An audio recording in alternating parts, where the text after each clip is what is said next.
पूर्वाचार्यक्रमेण सकल कर्मक्षार्थम पूजा वंदना स्तव समेतम श्रीमत्सुत भक्ति कायु सर्वं करोमि।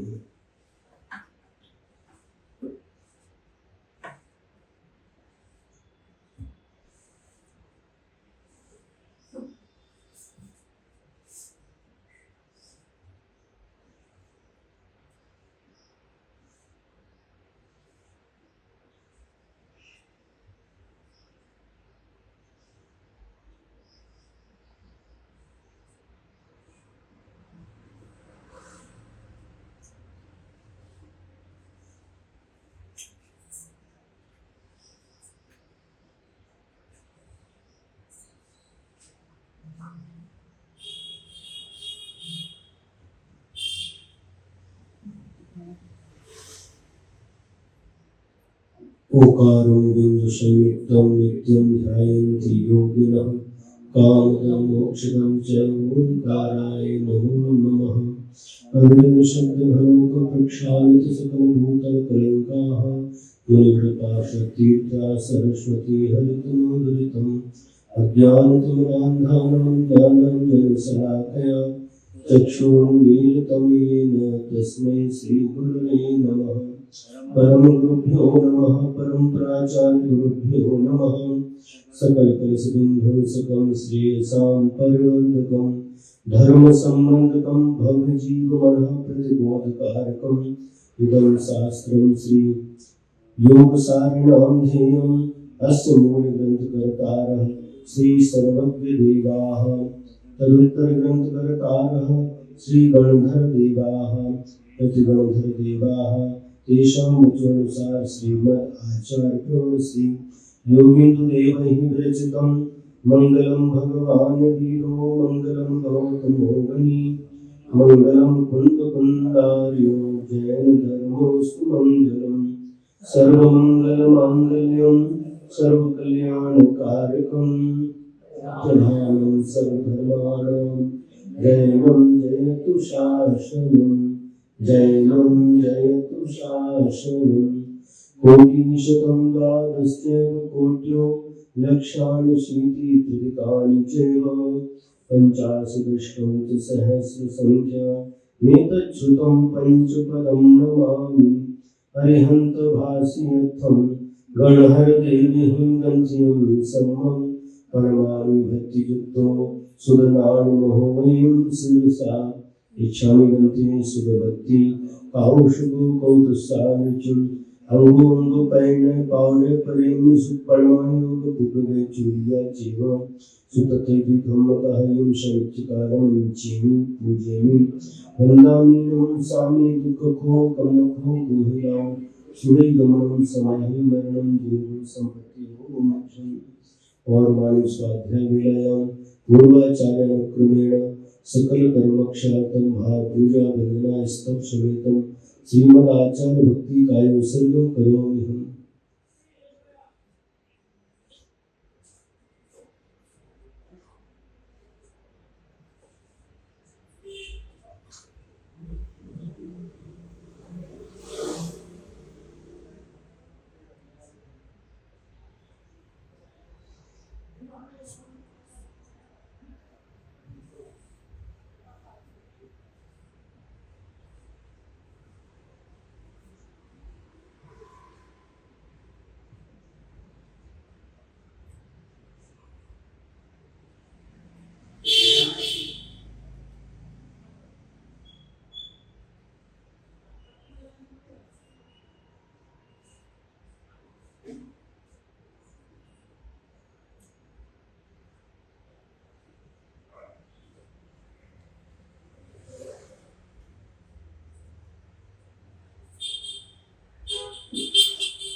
श्रुतजनधिपारणेभ्यः सुतरमतिभावना पटुमतेभ्यः सुचरित तपोनिधिभ्यो नमो गुरुभ्यो गुरुभ्यः।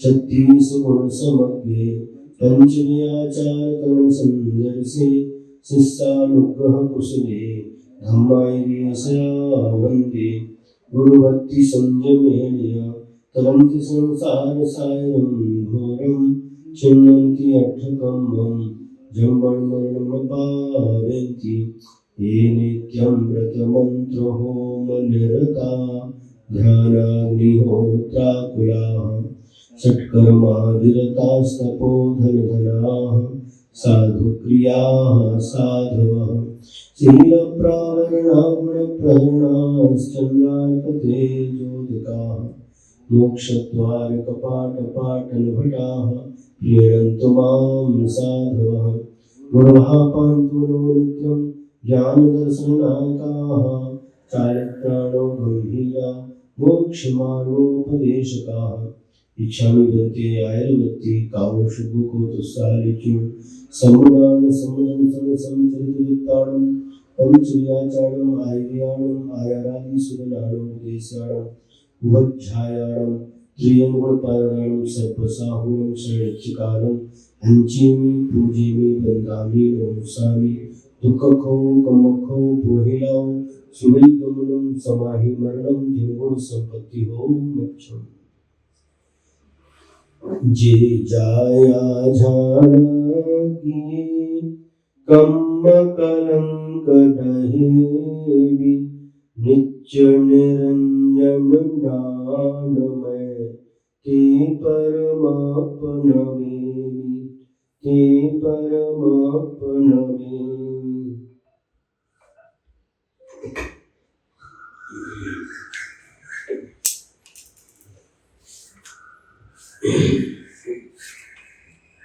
निर्मल झाड़ परिठया कम्म कलंक दहेवी अप्पालद्धौ जेन परु ते परमापनवेमी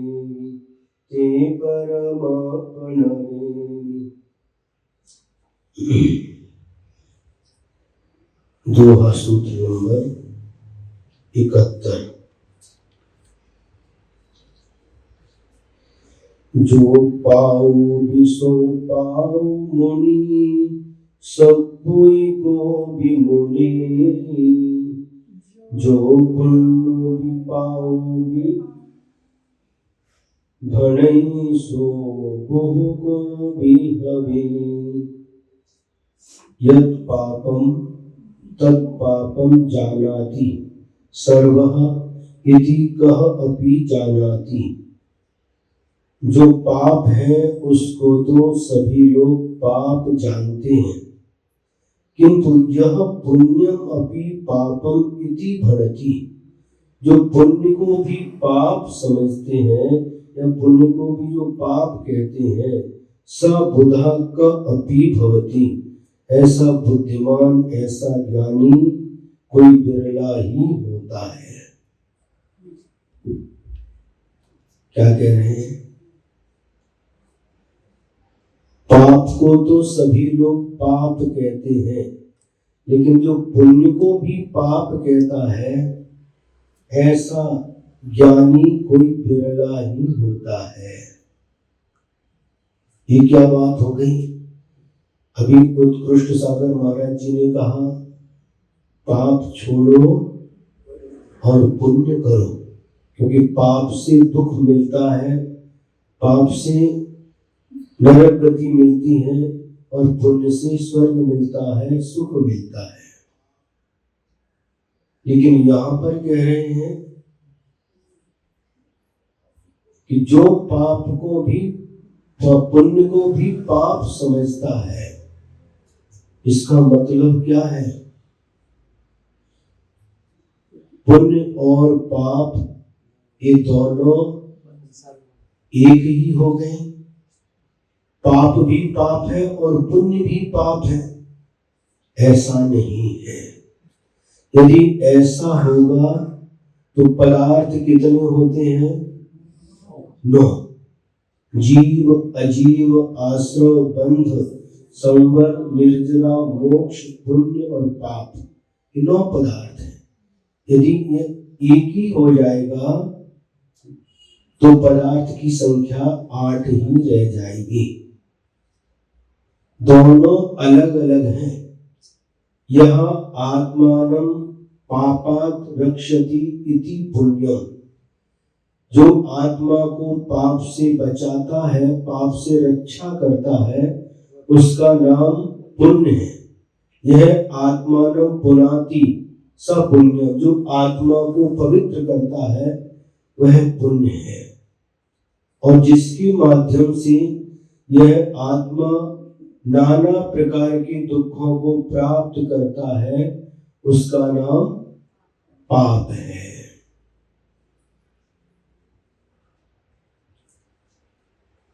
तो फिर यहां पर ये पुण्य को भी जो पाप समझता है, ऐसा क्यों कहा है? जब भी उपदेश दिया जाता है तो पाप के त्याग का उपदेश दिया जाता है। जब कोई भव्यात्मा आत्म कल्याण करना चाहता है तो सर्वप्रथम उसे पाप के त्याग का उपदेश दिया जाता है। जब कोई संसार से विरक्त होकर के जिन दीक्षा धारण करता है उस समय 5 पापों का वह त्याग का संकल्प करता है। मैं जीवन पर्यंत मन वचन काया से किसी भी जीव की हिंसा नहीं करूंगा, न करवाऊंगा और न अनुमोदना करूंगा। जीवन पर्यंत में मन वचन काया से झूठ बोलूंगा नहीं, झूठ बुलवाऊंगा नहीं और झूठ बोलने वाले की अनुमोदना भी नहीं करेगा। इस प्रकार से 5 पापों के त्याग का संकल्प लेता है, 5 पापों का त्याग करता है और 5 महाव्रतों को धारण करता है।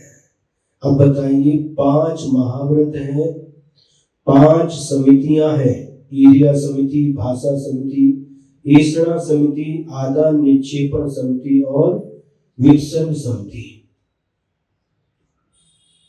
5 इंद्रिय निरोध है, 6 आवश्यक है और 7 शेष गुण है। इस प्रकार से 28 मूल गुण वह धारण करता है। अब बताइए, ये 28 मूल गुणों का पालन करते हुए जब चलते हैं मुनि महाराज, तो कैसे चलते हैं? आपके जैसे इधर उधर देख करके चलते हैं, मोबाइल चलाते चलाते चलते हैं। कैसे चलते हैं? 4 हाथ आगे की जमीन देख करके चलते हैं कि किसी भी जीव का घात न हो जाए, इस सावधानी रखते हैं। अंधेरे में चलते हैं नहीं, सूर्य के प्रकाश में चलते हैं। तो उस समय जीव रक्षा के भाव से आगे की जमीन देखते हुए चलते हैं। उस समय उनको पुण्य का आश्रम होता है कि नहीं है? दूर क्यों बैठते आप लोग? जगह खाली पड़ी है। पुण्य का आश्रम होता है कि नहीं? होता है। जिस समय जीव की रक्षा के भाव करते हैं उस समय पुण्य का आश्रम होता है कि नहीं? होता है। भाषा समिति पूर्वक जब बोलते हैं उस समय भी पुण्य का आश्रम होता है। समझ में आ रहा है? इन व्रतों का पालन करते हुए पुण्य का आश्रम होता है। कर्म कितने हैं? 8 कर्म हैं। और जब हम इन 8 कर्मों की प्रकृतियों का योग करते हैं तो 148 कर्म की प्रकृतियां हो जाती है। कितनी? 148। ज्ञानावर्णी की 5, दर्शनावर्णी की 9, कितनी होगी? 14। फिर इसके बाद में वेदनी की 2, मोहनी की 28,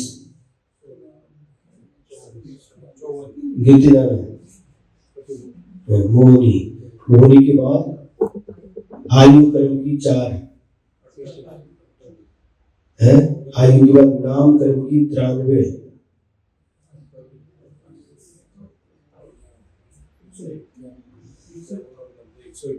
है। फिर इसके बाद में गोत्र कर्म की 2 और अंतराय कर्म की 5। 148 कर्मों की प्रवृत्तियां होती है। इन कर्मों की प्रकृतियों में पुण्य प्रकृति भी होती है और पाप प्रकृति भी होती है। जब हम इनका भेद करते हैं तो उसमें से पाप प्रकृतियां अलग हैं और पुण्य प्रकृतियां अलग हैं। ध्यान से सुनना। अब दोनों प्रकार की प्रकृतियां हैं, लेकिन जो घातिया कर्म है उनकी 47 प्रकृति हो जाती है। कितनी? 47। ज्ञानावरणी की 5, दर्शनावरणी की 9, मोहनी की 28 और अंतराय की 5, ये 47 हो जाते हैं। और 47 प्रकृतियां पूरी पाप प्रकृतियां हैं। समझ में आ रहा? और इसके अलावा कुछ और प्रकृतियां भी होती है, 16 प्रकृतियां शायद नाम कर्म की, है ना? तो 47 और 16 ये मिलाकर के कितनी होती है? 63 होती है ना? 63 होती है। इसलिए जब पूजन पढ़ते हैं कर्मण की 63 प्रकृति नाश, ऐसा बोलते हैं ना, तो ये पाप प्रकृतियों का पहले नाश करते हैं। वह मुनि महाराज श्रेणी में आरोहण करके इन पाप प्रकृतियों का नाश करते जाते हैं, तब केवल ज्ञान की प्राप्ति होती है। केवल ज्ञान की प्राप्ति होती है। अभी भी केवली भगवान के पुण्य प्रकृतियां विद्यमान हैं। पुण्य फला अरिहंता, ऐसा कुंद स्वामी ने लिखा है। ये अरिहंत पद जो मिला ये पुण्य का फल है। समोसरण की रचना, अष्ट प्रातिहार, 12 सभाएं, इतना सारा वैभव जब भगवान विहार करते हैं उस समय देव लोग स्वर्णमय कमलों की रचना करते जाते हैं। किसका प्रभाव है? ये पुण्य का प्रभाव है, पुण्य का फल है। वहां पुण्य करते नहीं, पुण्य पाप दोनों से ऊपर उठ चुके हैं।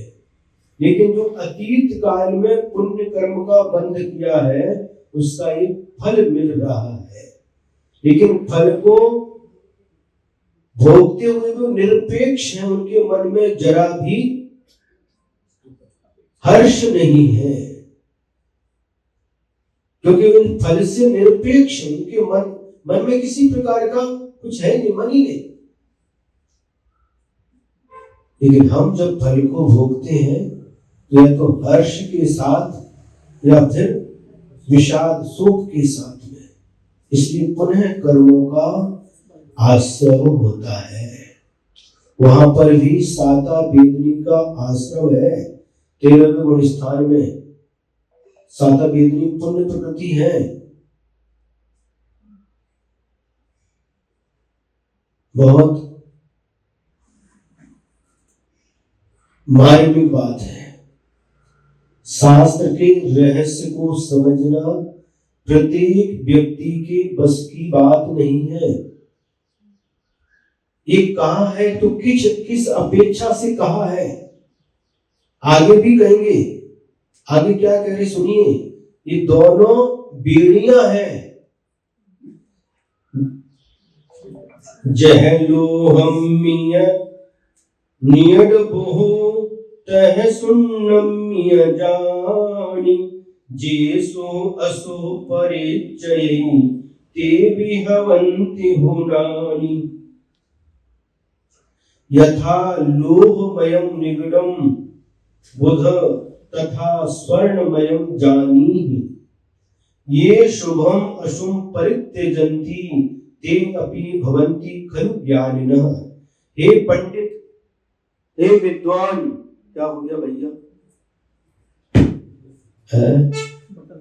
अच्छा, एक बार ऐसा होता है, बटन दब जाता है। चौकी में खड़े हैं, भीड़ होती है, पीछे बटन दिखता नहीं, वहां से हाथ लगता है या टिक जाते हैं, कभी फैन चालू हो जाता है, कभी लाइट चालू हो जाती है। क्या कह रहे हैं? यथा लोहमयं निगडं बुध, हे बुद्धिमान, जैसे लोह की निगड़ माने साकल होती है, बेड़ी होती है, तथा स्वर्णमयम जानी, उसी प्रकार से तुम सोने की बेड़ी, सोने की साकल को समझ। क्योंकि ये शुभम अशुभ परित्यजन्ति, जो शुभ और अशुभ दोनों प्रकार के भाव, दोनों प्रकार के विकल्पों को छोड़ देते हैं निश्चय से, ते अपि भवन्ति खलु ज्ञानिनः, वही वास्तव में ज्ञानी होते हैं। यहाँ पर क्या कह रहे हैं? ये दोनों बेड़ी हैं, दोनों साकल हैं और दोनों बांधने का काम करते हैं। बेड़ी समझते हो? हैं? किसी बोलते बेड़ी? अरे सुनो तो, बेड़ी किससे बोलते हैं? एक हथकड़ी होती है। जब कोई अपराध करता है तो पुलिस उसे हाथ में हथकड़ी डाल करके पकड़ करके ले जाती है, उसे हथकड़ी बोलते हैं। और जो पाँव में डाली जाती है उसे बेड़ी बोलते हैं। समझ में आ रहा है कि नहीं?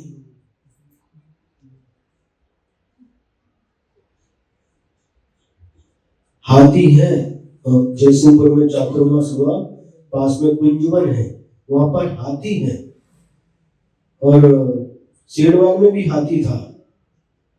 तो उन हाथी के पैर में मोटी मोटी साकल बांध देते हैं, जिससे वह हाथी चल नहीं पाता।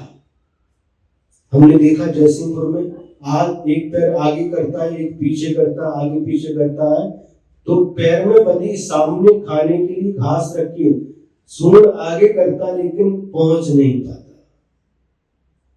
तो जो पाँव में डाली, इसका नाम क्या है? बेड़ी। किसको कहते हैं बेड़ी? जो पैर में डाली जाती है। वनिता बेड़ी, परिजन है रखवाले। वनिता समझते हो? क्यों रितेश, वनिता किसे कहते हैं? पता है कि नहीं? नहीं पता, मेरी भावना पढ़ते हो। पर धन वनिता पर न लोभाओ, संतोषामृत पिया करो।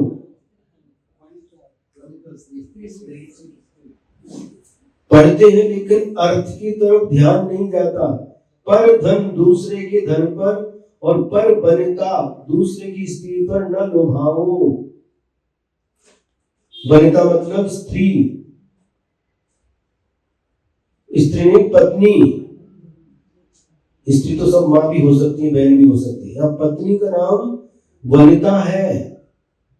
वनिता बेड़ी, और पत्नी क्या है? बेड़ी।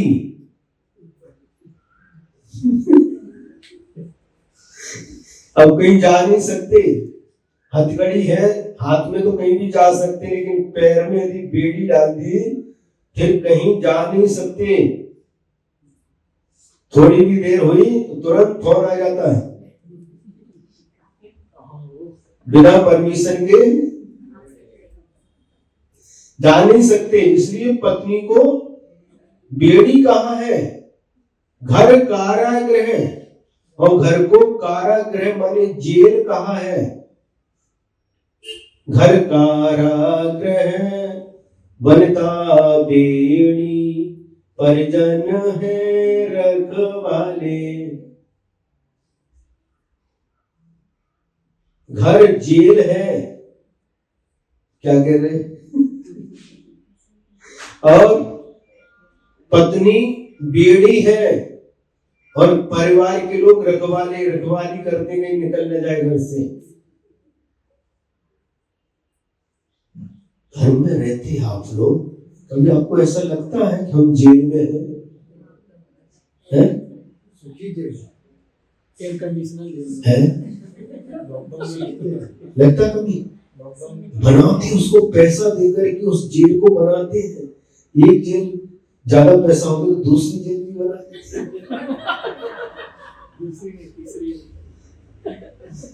जैसे जैसे बढ़ता जाता है और बनाते जाते हैं।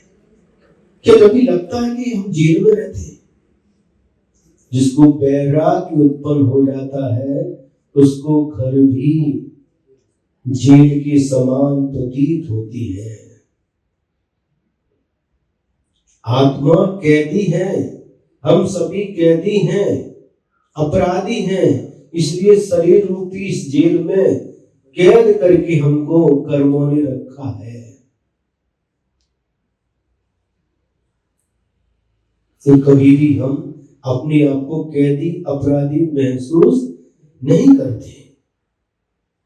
कभी भी घर को हम जेल नहीं समझते, पत्नी को कभी बेड़ी नहीं समझते है?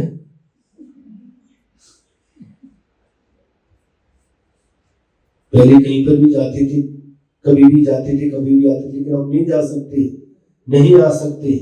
इसलिए बेड़ी कहाँ है?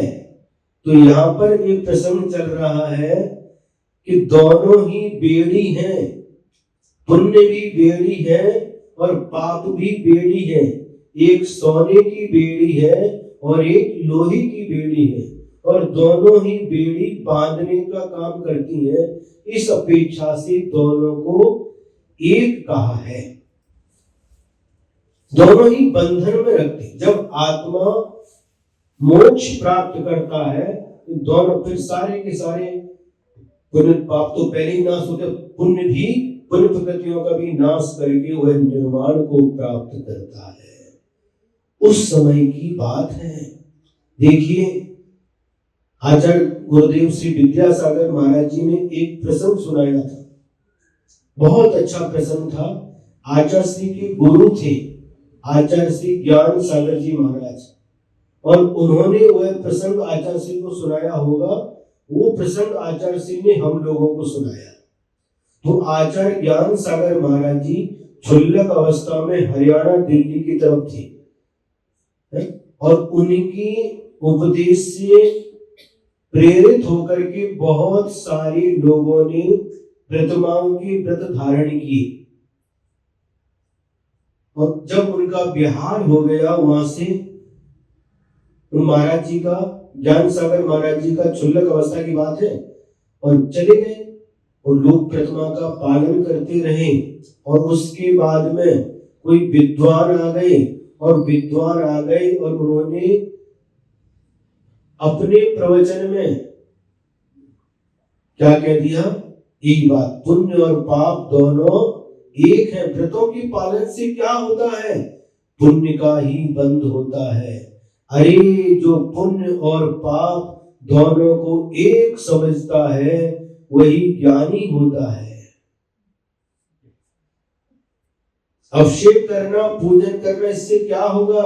इससे भी पुण्य का ही आश्रय होगा।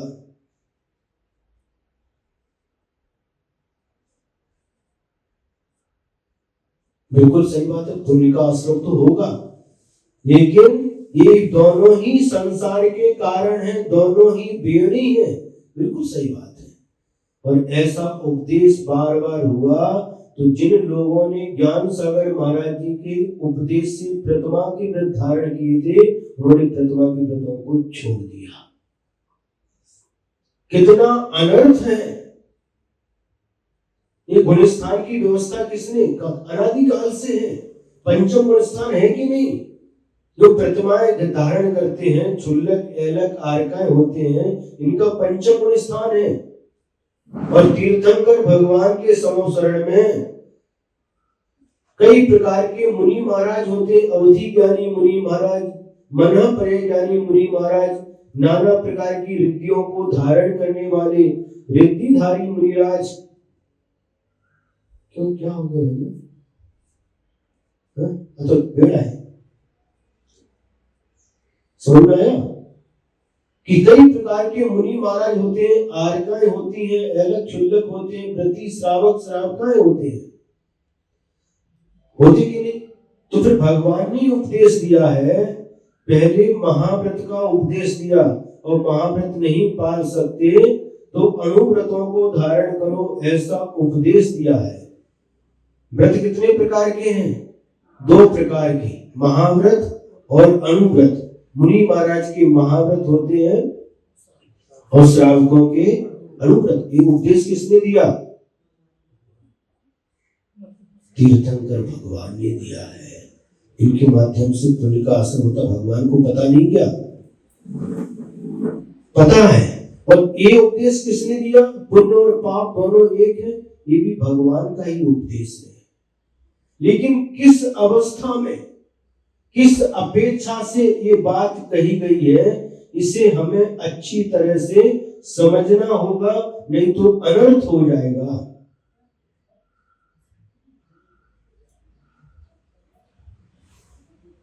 उपयोग 3 प्रकार के होते हैं, अशुभ उपयोग, शुभ उपयोग और शुद्धोपयोग। श्रावक के पास में अशुभ उपयोग और शुभोपयोग, और मुनि महाराज के पास भी 2 उपयोग, शुभोपयोग और शुद्धोपयोग। जिस समय शुद्धोपयोग की अवस्था आती है, उस समय कहते हैं पुण्य पाप दोनों तुम्हारे लिए एक समान है। जिस समय मुनि महाराज ध्यान में लीन हो जाते हैं, आत्म ध्यान में डूब जाते हैं, उस समय कहते हैं अब तुम्हारे लिए पुण्य और पाप दोनों समान है। जैसे कहा गया दिन और रात दोनों एक समान है, ऐसा कह दिया। लेकिन कब एक समान है? जिस समय आप सो गए, जिस समय आप सो रहे हैं, उस समय आपके लिए दिन और रात दोनों एक समान है। लेकिन जिस समय आप जागृत हैं, उस समय दिन में प्रकाश रहता है, रात्रि में अंधकार होता है। उस समय दोनों एक समान नहीं है। तो इस अंतर को हमें समझना होगा।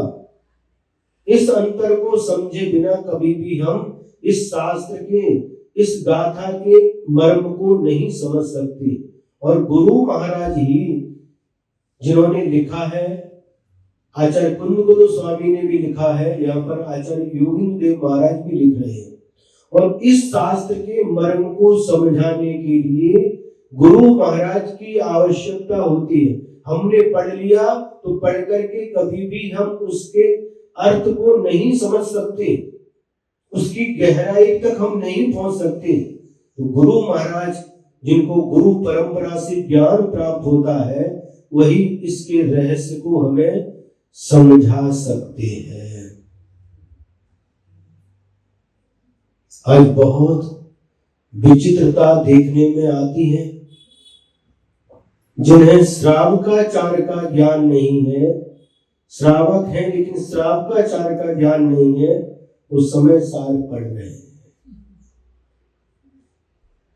किसके लिए क्या पढ़ना चाहिए, क्या स्वाध्याय का क्रम है, उस क्रम का ज्ञान भी होना आवश्यक है। योग सागर महाराज जी हैं, तो वो कहते थे, आचार्य श्री से कहा कि आचार्य श्री हमें अलग थे, हमें समय सार पढ़ाओ। तो आचार्य श्री कहते थे नहीं, लंगोटी जब तक है तुम्हारे पास तब तक मैं समय सार नहीं पढ़ाऊंगा। समझ रहे? आचार्य श्री अलग अवस्था में भी, समय सागर महाराज, नियम सागर जी, योग सागर जी, अलग अवस्था में भी समय सार नहीं पढ़ाया। जब मुनि दीक्षा दी, हाँ अब तुम समय सार को सुनने के पात्र बन गए हो।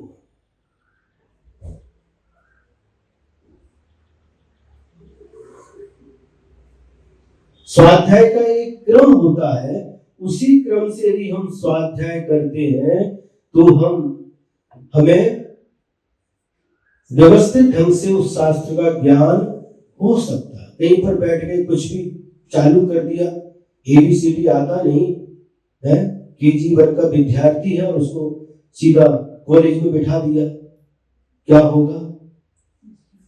क्या होगा? अरे पहले क्रम से, पहले KG1 KG2 क्या होता, पहली दूसरी पास करते करते जाएंगे। जब 10वीं पास हो जाएगी, उसके बाद में 11वीं 12वीं करके कॉलेज पहुंचेगी। डायरेक्ट कॉलेज में बिठाएगा तो क्या होगा?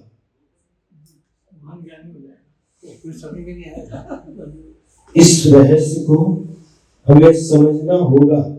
और जब तक इस रहस्य को नहीं समझेंगे तो सुनी सुनी बात है उतनी ही बातें लेकर के बैठेंगे, हमें वास्तविक ज्ञान नहीं होगा, हम उसके रहस्य को नहीं समझ पाएंगे।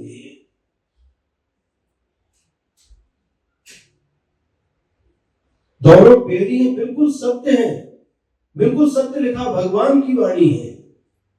पुण्य सोने की बेड़ी है तो पाप लोहे की बेड़ी है, क्योंकि संसार में जब तक पुण्य पाप रहेगा तब तक संसार में रहेगा। लेकिन किस अवस्था की बात है? संसार में श्रावक के पास दो ही है, पुण्य और पाप। कभी भी श्रावक इन दोनों से ऊपर नहीं उठ सकता।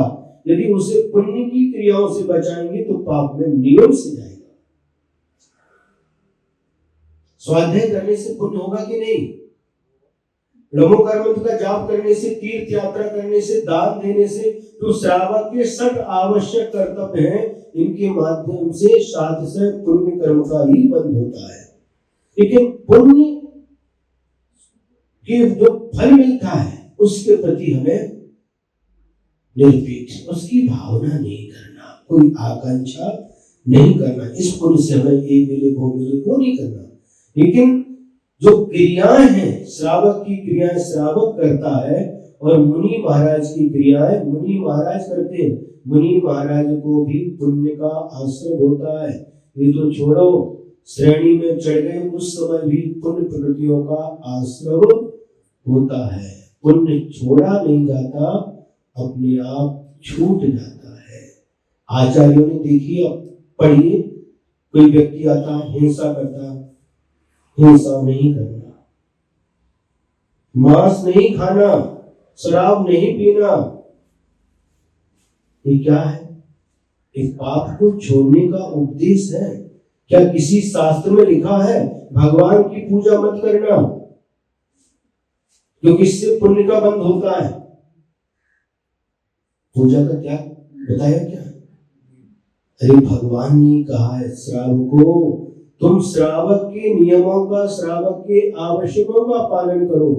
और मुनियों के लिए कहा कि तुम अपने आवश्यकों का पालन करो। है? भगवान का उपदेश है, साक्षात तीर्थंकर भगवान की वाणी है। इस वाणी को आत्मसात किए बिना कभी भी हम आगे नहीं बढ़ सकते।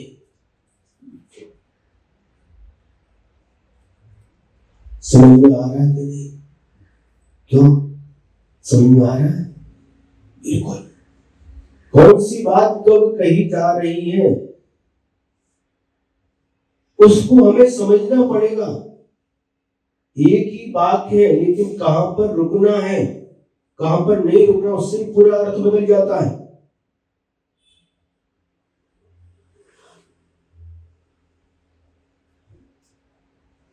क्या कहा? कैसे? एक ही बात है, रोको मत जाने दो। देखिए आप, रोको मत जाने दो, एक ही वाक्य है। अब देखिए अर्थ कैसे बदलता, कितना अर्थ बदल जाता। रोको मत जाने दो, क्या अर्थ निकला? उनको रोक लो, जाने मत दो। रोको मत जाने दो। समझ में आ रहा है? रोको मत जाने दो। कहां रोकी? बात उतने ही शब्द, एक भी अक्षर बड़ा नहीं कम नहीं हुआ। रोको मत जाने दो, रोको मत जाने दो। कितना अर्थ बदल जाता है।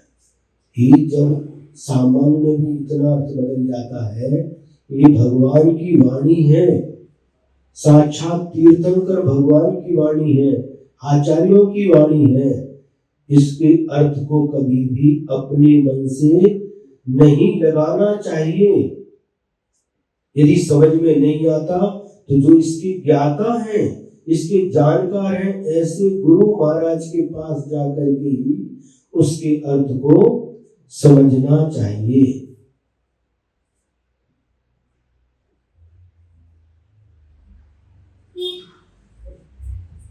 तो यहां पर कह रहे हैं कि जैसे लोहे की सांकल को तू सांकल समझता है, लोहे की बेड़ी को तू बेड़ी समझता है, उसी तरह तू सोने की सांकल को भी साकल समझ, साकल तो है, लेकिन जो शुभ अशुभ दोनों भावों का परित्याग कर देते हैं वे ही ज्ञानी होते हैं। वो कौन है? श्रावक कभी भी दोनों प्रकार के भावों का त्याग नहीं कर सकता। और मुनि महाराज भी, प्रत्येक मुनि महाराज नहीं, जिस समय प्रवृत्ति करते हैं उस समय नहीं, किंतु जिस समय वह निवृत्ति में रहते हैं, आत्म ध्यान में लीन रहते हैं, उस समय की बात है।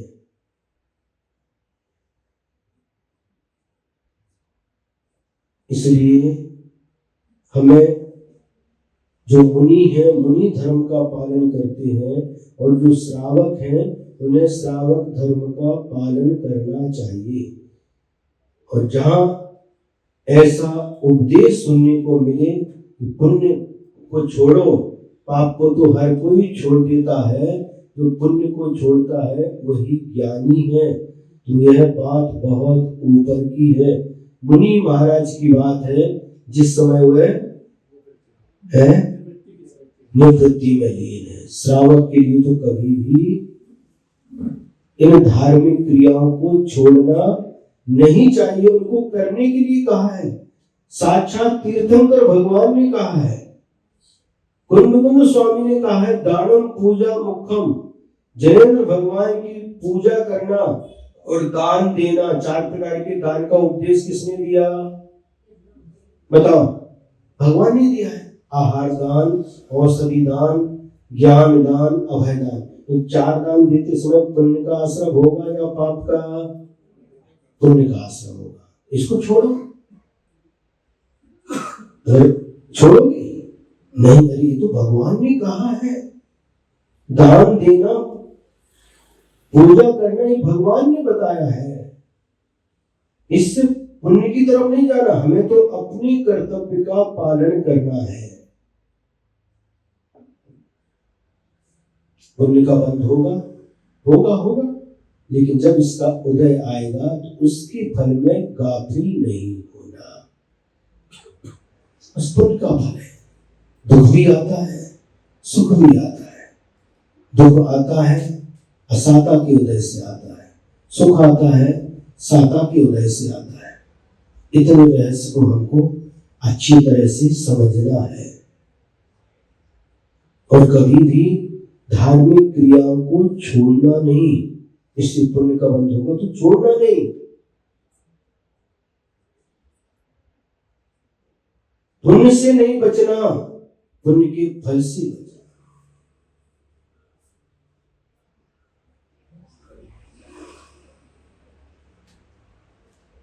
आप लोगों को समझ में आ रहा है? एक और ले लीजिए। जैया मनु निगंथु जिया, तैया तू निगंथु, जैया तू निगंथु जिया, तो लभई शिव पंथु। यदा मना निर्ग्रंथ जीव तदा तुम निर्ग्रंथ। हे जीव, जब तेरा मन निर्ग्रंथ हो गया तो तू भी निर्ग्रंथ हो गया। यदा तुम निर्ग्रंथ जीव तथा लभ्यते शिव पंथा। और जब तू निर्ग्रंथ हो गया तो उससे तुझे मोक्ष मार्ग मिल जाता है। क्या बात कही? जब तेरा मन निर्ग्रंथ हो गया तब तू निर्ग्रंथ हो गया। निर्ग्रंथ का मतलब क्या है? ग्रंथ का मतलब क्या है? हमारा जो आप पढ़ा रहे हैं ये ग्रंथ है। हाँ, ये भी ग्रंथ है।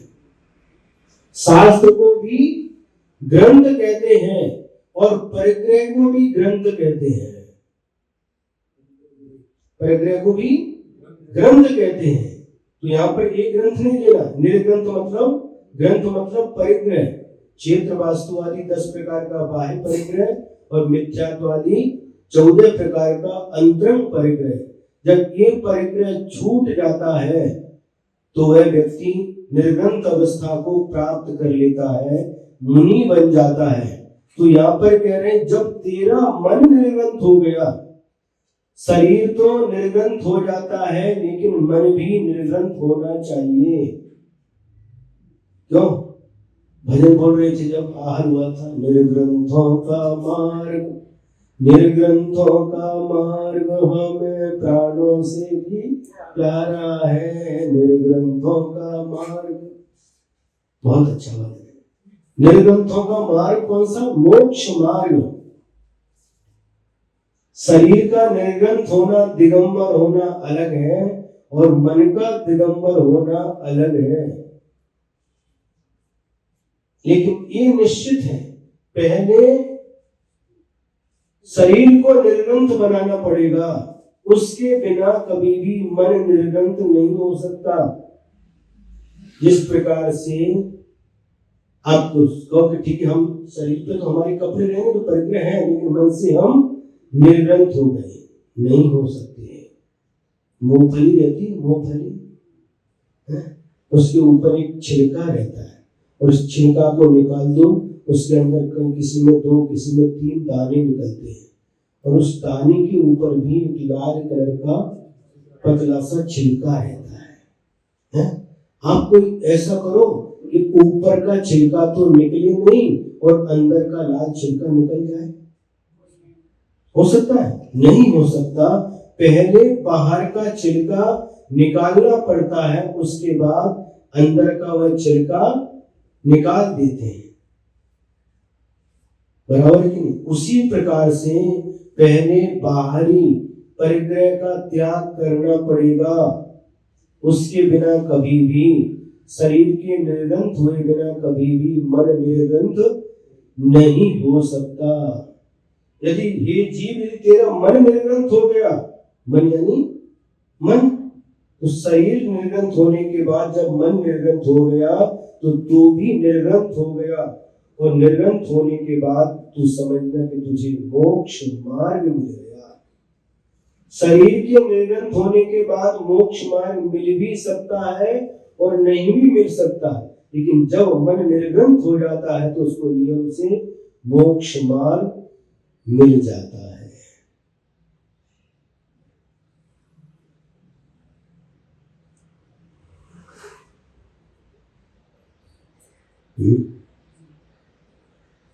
शरीर निर्ग्रंथ हो जाता है और मन निर्ग्रंथ नहीं हुआ, फिर भी वह 9वें ग्रह तक जन्म ले लेते हैं, लेकिन कभी भी संसार का अंत नहीं हो पाता।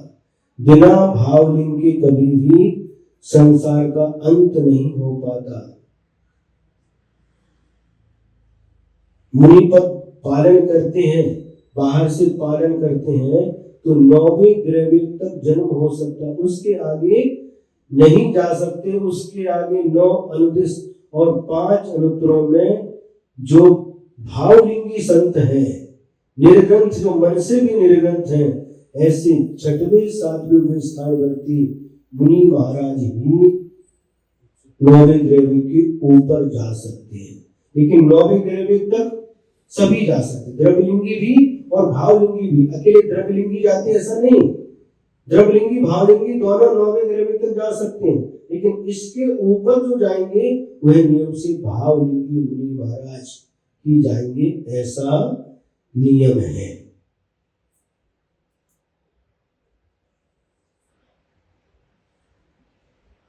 समझ में आ रहा है कि नहीं? इसलिए मन को निर्ग्रंथ बनाना है तो सबसे पहले तन को निर्ग्रंथ बनाना पड़ेगा।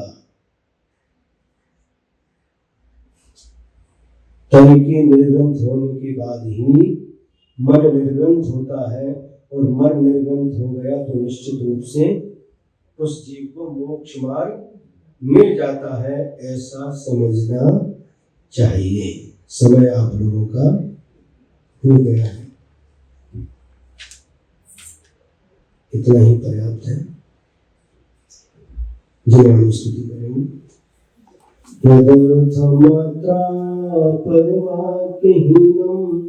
मया तन्मे क्षमित्वा विदधातु देवी सरस्वती केवल बोधिलब्धिं बोधि समाधि परिणाम शुद्धि स्वात्मोपलब्धि शिव सौख्य सिद्धि चिंतामणिं चिंतित वस्तुदाने त्वमन्यमानस्य ममास्तु देवी त्वमन्यमानस्य ममास्तु देवी। द्वादशांकुरवाणी माता की परम उपकारी परम पूज्य आचार्य गुरुवर श्री विद्यासागर जी महाराज की परम पूज्य आचार्य श्री समय सागर जी महाराज की